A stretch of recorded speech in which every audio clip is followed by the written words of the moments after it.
L'actualité nous emmène aussi dans les Alpes-Maritimes, 24 heures après le passage de la tempête Aline, une tempête qui a été beaucoup moins violente, c'est vrai, qu'Alex, il y a 3 ans, mais la commune de Saint-Martin-Vésubie a une nouvelle fois subi des dégâts et la répétition de ces crues interroge les habitants qu'ont rencontrés ce matin Jeanne Cancard, Baptiste Sisco et Olivier Cresta.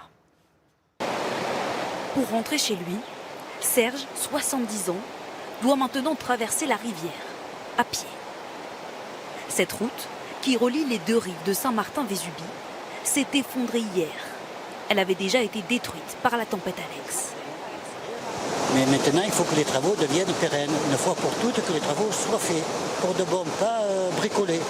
Parce que là, on revient toujours à la même chose. Et 3 ans après, on repart à zéro. Ce matin, la décrue se poursuit. Mais le courant de la Vésubie est encore violent. Le chien. Ce chien s'en sort de justesse. Xavier tente de faire traverser ses amis, coincés avec leurs enfants, de l'autre côté de la rive. Là, on va jeter des pierres pour essayer d'avoir des points d'appui et on va passer. Là, il faut faire passer qui? Tout le monde. Mais c'est trop dangereux. Pour leur sécurité, les gendarmes les en dissuadent. Impuissant, Xavier constate amer les dégâts. On en a marre, tout simplement. C'est une désolation. C'est qu'on a l'impression de ne pas avoir eu assez d'assez de moyens pour pouvoir finaliser tout ça.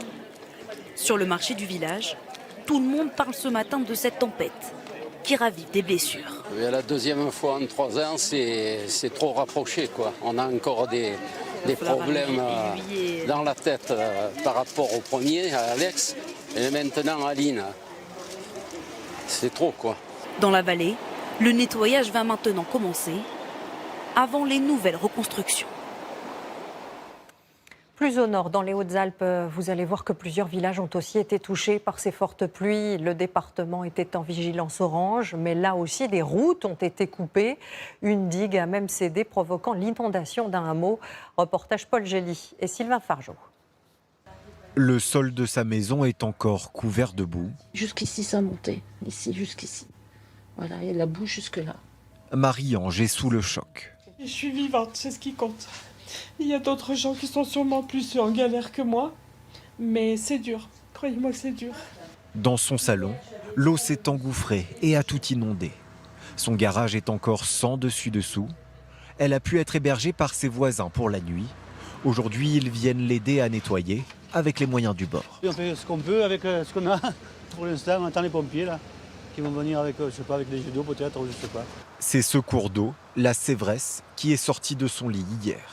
Cette digue, conçue spécialement pour protéger le hameau, a cédé sous la pression. Une fois que ça lâche, ça crée une belle vague, quoi. Pour les habitants, l'inondation a été très rapide. En une demi-heure, on était envahis, quoi. Et ça rentrait dans la maison, 20 cm dans la maison, 80 dans le garage. Hier, on mettait des échelles en travers de la route et tout pour pas trop que ça vienne, mais la digue, elle a cassé en dessus et c'est tout venu dans la maison. Du coup, après, on a vite monté les affaires à l'étage et on a fait comme on a pu, quoi. Raclette en main, les pompiers passent chacune des 6 maisons touchées à grande eau. L'huile de coude, il n'y a que ça. On s'adapte au fur et à mesure. Nettoyer et sortir ce qui reste à sauver. Le mieux, c'est qu'on le met tout dehors avec une bâche et le triron, ce qui va le garder, il rentre. Bon, il y a beaucoup de choses qui sont foutues, donc on va sortir tout le garage et les meubles de l'habitation. Plus loin, à Orsières, ce pont a été emporté par le torrent. Plusieurs axes routiers sont fermés, ensevelis par des éboulements. Au bout de cette route, dans les alpages, les bergers sont désormais coupés du monde. Ils sont obligés de descendre leurs brebis et tout ça, donc on est obligé de libérer la route. Il y a au moins 3 jours de boulot, 3-4 jours de boulot, minimum. Dans plusieurs foyers des Hautes-Alpes, l'eau du robinet est non potable depuis hier.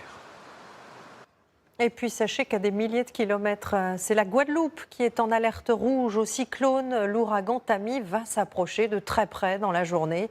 Il devrait aussi frôler les îles de Saint-Martin et de Saint-Barthélemy la nuit prochaine.